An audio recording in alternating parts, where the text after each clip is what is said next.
mais que leur peau s'est assombrie comme un four, renforçant une apparence naturellement sombre, maintenant accentuée par la faim et la souffrance. Pouvez-vous imaginer cela représenté dans une peinture médiévale? Probablement pas, parce que ce genre de vérité n'avait pas d'importance pour ceux qui ont décidé de transformer les personnages bibliques en versions idéalisées de la Renaissance européenne. Un autre passage qui doit être mentionné est dans Jérémie 8, 21. Le prophète écrit « Je suis blessé à cause de la blessure de la fille de mon peuple. Je suis en deuil. L'étonnement m'a pris en charge. » Dans certaines vieilles traductions, cette tristesse est associée à sa couleur. Mon visage s'est assombri. Et s'il s'assombrit, c'est parce qu'il faisait déjà sombre, et c'est quelque chose que les chercheurs les plus honnêtes reconnaissent. Quand Jérémie parle de la douleur qu'il ressentait, il parle comme quelqu'un qui a été visuellement affecté paix. Elle a une situation de son peuple, et ce look comprenait la couleur de la peau. Mais allons au-delà du mot écrit. Allons aux images enregistrées sur la pierre, les pièces en céramique, les peintures murales sur les murs des temples égyptiens et les ruines des sites archéologiques en Israël, Canaan, Qumran. Que montrent ces images? Ce ne sont pas des hommes à la peau légère avec un nez fin et des yeux bleus. Ce sont des figures à la peau sombre avec des visages larges, des caractéristiques frappantes, des lèvres épaisses et, dans de nombreux cas, des cheveux bouclés. Ce n'est pas une invention. Ceci est une trace. C'est une preuve visuelle. Cela prouve que les portraits classiques qui ont été popularisés dans les films Bibles et Hollywood illustrés. Si vous regardez attentivement les reliefs de l'Égypte ancienne, qui dépeignent les interactions avec les Hébreux, en particulier pendant qu'ils vivaient en Égypte ou migraient dans les régions environnantes, vous verrez des hommes qui ne regardent rien avec ce que Hollywood a montré. Beaucoup de ces portraits montrent des hommes avec des tresses, des barbes épaisses enroulées ou même complètement rasées, des nuances sombres et une peau typique des cultures nord-est et nord-africaines.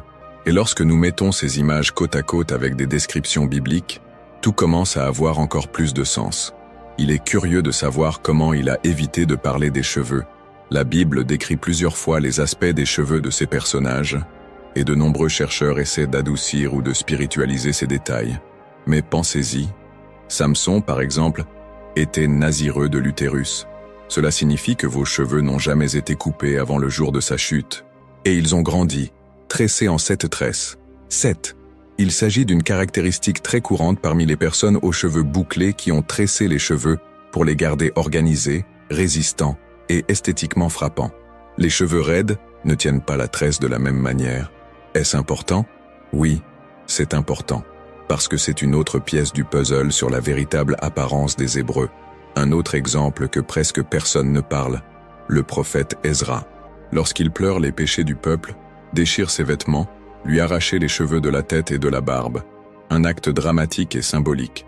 Pensez maintenant, tourner les cheveux de la tête et de la barbe nécessite du volume, nécessite une texture, nécessite une présence. Les cheveux fins, drainés, avec peu de volume, ne permettent pas ce type de geste avec le même impact.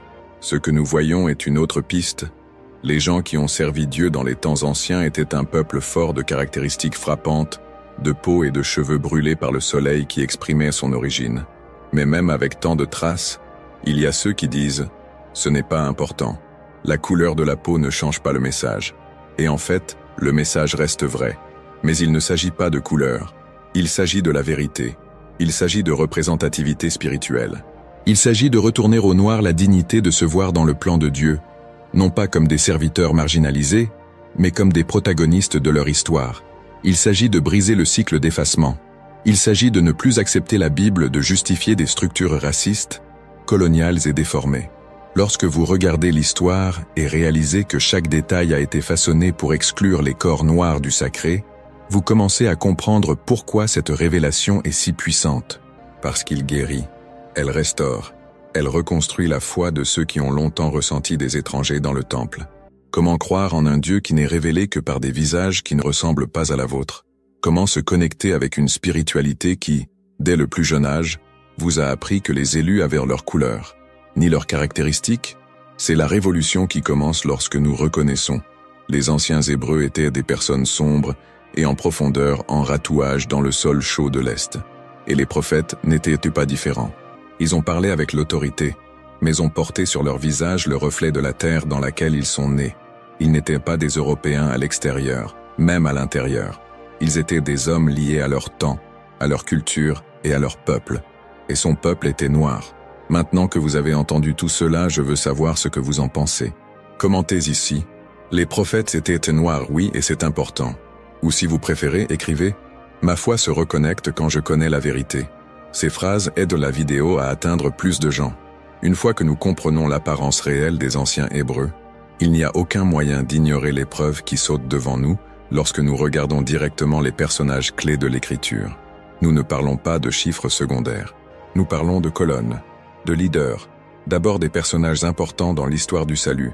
Et lorsque nous analysons ces noms à la lumière de la géographie, de la culture, des descriptions bibliques et même des enregistrements historiques indirects, ce que nous voyons est quelque chose qui évite les affronter. Il y a une présence noire forte, incontestable et décisive dans la Bible. Une présence qui, pendant des siècles, a été réduite au silence. Commençons par Moïse. Vous ne pouvez pas parler de libération, de leadership spirituel, de miracles et de lois sans en parler. Moïse n'était pas seulement caractère important. Il est, avec Abraham et Jésus, l'une des figures les plus citées et les plus vénérées de toute la Bible. Mais où est né Moïse? Où avez-vous grandi?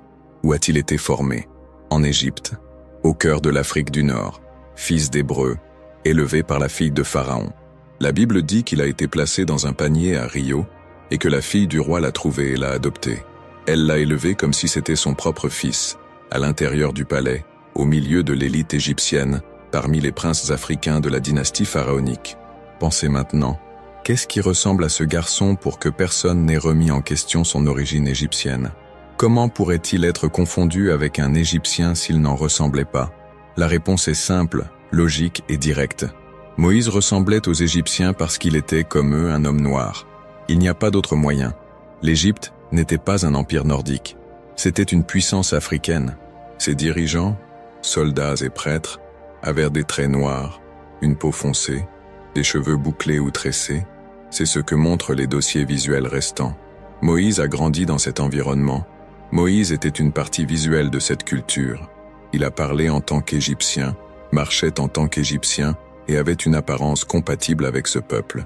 À tel point que, plus tard, quand il s'enfuit à Midian, les filles de Reuel, le voyant, disent « Un Égyptien nous a aidés ». Encore une fois, personne ne dirait cela de quelqu'un qui a l'air totalement différent. Moïse était, aux yeux du peuple, un Africain. Un autre nom qui apparaît toujours dans des discussions sérieuses sur la noirceur dans la Bible est celle de la reine du sabbat. Cette femme est l'un des personnages les plus fascinants de toutes les Écritures. Puissant, intelligent, riche, curieux, déterminé et noir. La Bible nous dit qu'elle venait de Sabbat, un royaume qui, selon les archives historiques et archéologiques, se trouvait entre le sud de la péninsule arabique et le territoire actuel de l'Éthiopie sur le continent africain. Elle a entendu parler de la renommée de Salomon et a décidé de voyager avec un gigantesque entourage pour tester sa sagesse. J'ai apporté de l'or, des pierres précieuses, des épices en abondance. Et quand il est arrivé, il s'est composé de la même chose avec le roi d'Israël. Faites attention à lui. Ce n'était pas une femme d'un peuple modéré, c'était une reine souveraine et africain. Et la Bible le décrit comme quelqu'un qui a imposé du respect. Ce n'était pas inférieur ni ignoré. Au contraire, il a été reçu avec honneur. Et la relation entre elle et Salomon était si forte que, dans certaines traditions éthiopiennes, il y a même un fils né de cette union de l'union, le premier empereur de la lignée qui, selon ces traditions, durerait des siècles en tant que descendant direct de David. Cela relie le christianisme primitif directement à l'Éthiopie et réaffirme, une fois de plus, les racines africaines profondes et authentiques de cette foi que beaucoup pensent provenant d'Europe.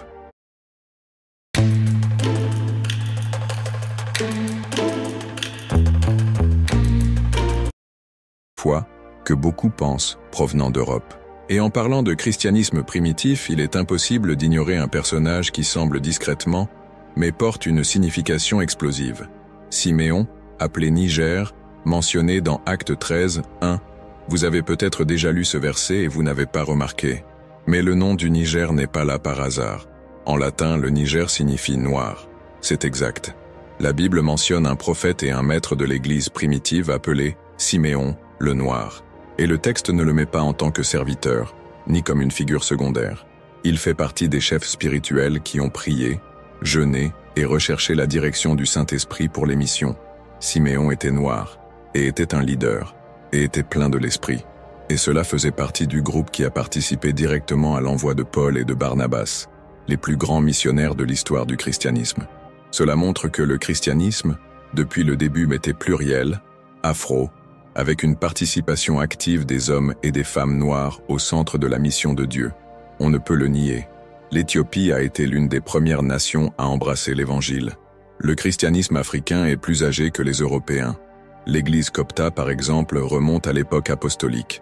Le premier converti individuel enregistré dans Actes était un officier éthiopien. L'Évangile a atteint le continent africain avant même qu'il n'atteigne Rome. Mais qu'a fait l'histoire? Caché, remplacé des caractères noirs par des visages blancs. Il a effacé les couleurs des Écritures et nous a remis une foi pâle sans vraie représentativité. Et la question qui reste est, pourquoi? Pourquoi les cacher? Pourquoi fermer ces voies? Pourquoi blanchir les dirigeants noirs de la foi chrétienne précoce? La réponse est en puissance. Qui contrôle l'image, contrôle le récit. Qui décide qui apparaît, décide qui inspire. Et pendant longtemps, le visage noir a été retiré de l'histoire sacrée afin que les dominateurs se sentent plus proches de Dieu que les dominants. Mais la vérité ne sort pas pour toujours. Elle peut être étouffée, déguisée, tard, mais un jour elle crie, et aujourd'hui elle crie. Alors tu es ici, parce que quelque chose en vous dit, cela a du sens, cela doit être dit. Et c'est exactement ce que nous faisons ici.